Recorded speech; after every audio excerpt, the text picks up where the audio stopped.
If you've been watching these videos in sequence, you would have probably seen that I'd had a bit of a go with using sandpaper on the playfield to get rid of some of the Mylar glue. And probably out of all the methods, it was the most effective of actually getting the stuff off without spending quite literally hours doing it.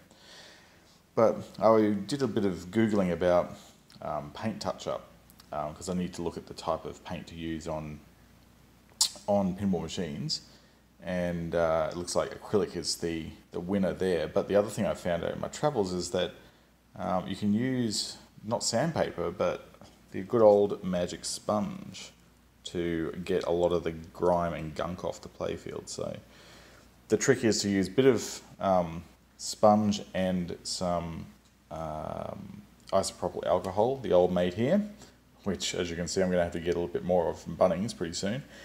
So I'm going to do, this area here hasn't been touched with it, but this area here is yet to be done.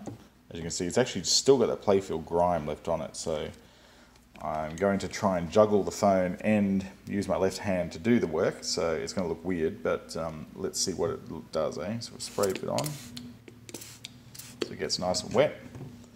And you grab your sponge, and we'll start hitting it with this sponge and see what happens, eh? Go this side to see if you can get a bit of angle on it.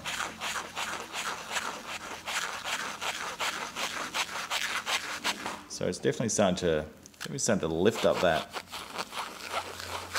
grime. I might put a little bit more on. You'll start to see it's starting to shine through a bit. So I'm going to just go in there and keep on going. See if I can get between. It's actually really effective to get through these little bits here, the little gaps between the lights. As you can see, there's a bit of what you would call heat damage to this particular section because of all the lights in the area. There's actually quite a lot. Actually, no, there's not. There's one light socket there, but there's a lot of other action going on underneath it, like coils and stuff, so it tends to be a little bit funky. So you'll get down to the point where it'll start to not really resist anymore. That's when you have to start getting pretty careful because it's starting to get down to the point where there's no paint left. You'll see there's grime coming off there now. So what you can do is you can get a cloth, you can just give it a quick wipe off to see how you've gone. That's looking better, but the real test is to see on these areas where there's adhesive, like there's a bit of adhesive in this area here. Certainly there's a lot up here, you'll see a big blob of it there. Now that one there was taking a fair bit of time to rub off, so let's hit that one with a bit of the sponge and see what happens. So you give it a bit of a moist, a bit of spray, and then it doesn't really matter if the sponge is dirty like that. It doesn't really seem to worry it. You just give it a gentle rub like this, and you don't need to press hard because the sponge is doing all the work for you. And then off it comes, no worries at all. So it seems to be an effective technique. You can see there that there's still a bit of adhesive left around here, but on the area that I've done it, it's actually pretty clean.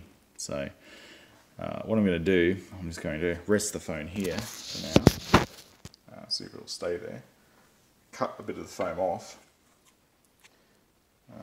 to get a clean surface, because it's actually handy having a clean surface when you're doing paint touch-up.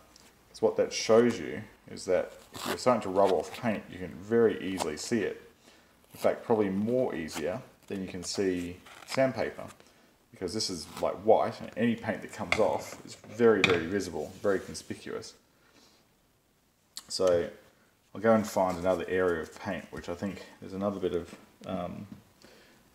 not paint, adhesive. There's a bit there you can see. So I'm going to give it a bit of a squirt and bring it closer. We'll have a go at this one too, and we'll see what we can get out of it.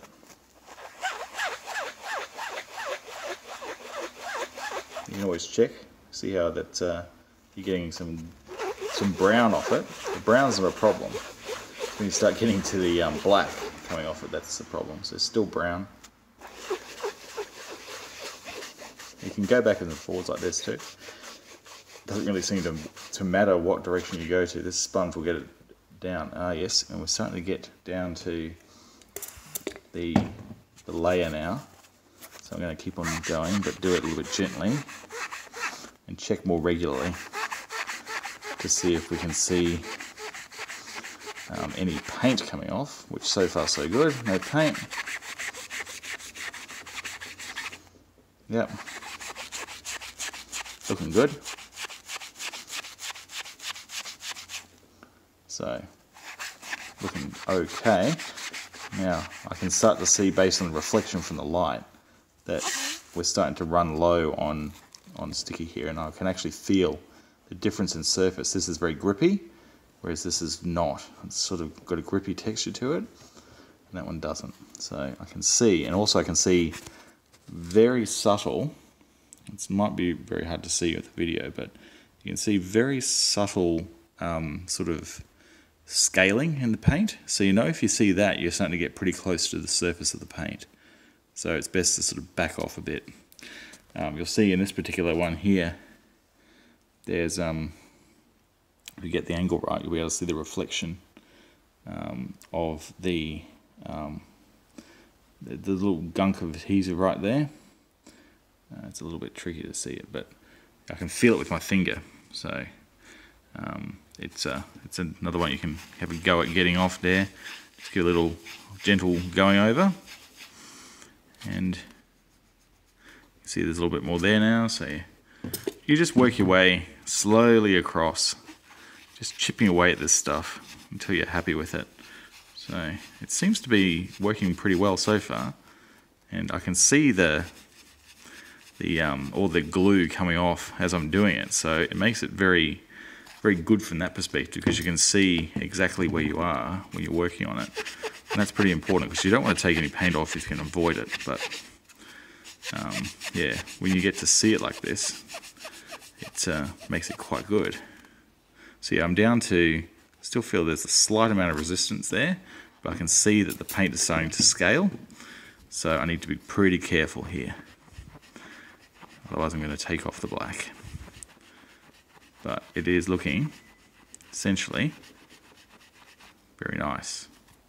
Yep, that's basically clear now. Now if I'm to get a cloth, I'll wipe over that. You'll see the difference. You'll see that here, I'll move this light out so you can get better reflection. See that here is where we've done it and got rid of the stuff, whereas here is where the adhesive is. So you can actually, the light is actually really helpful. It will help you get much more accurate with your work. So you can see very clearly that there's still areas of adhesive around those words, but in this area here where I've been polishing, it's actually back down to the paint.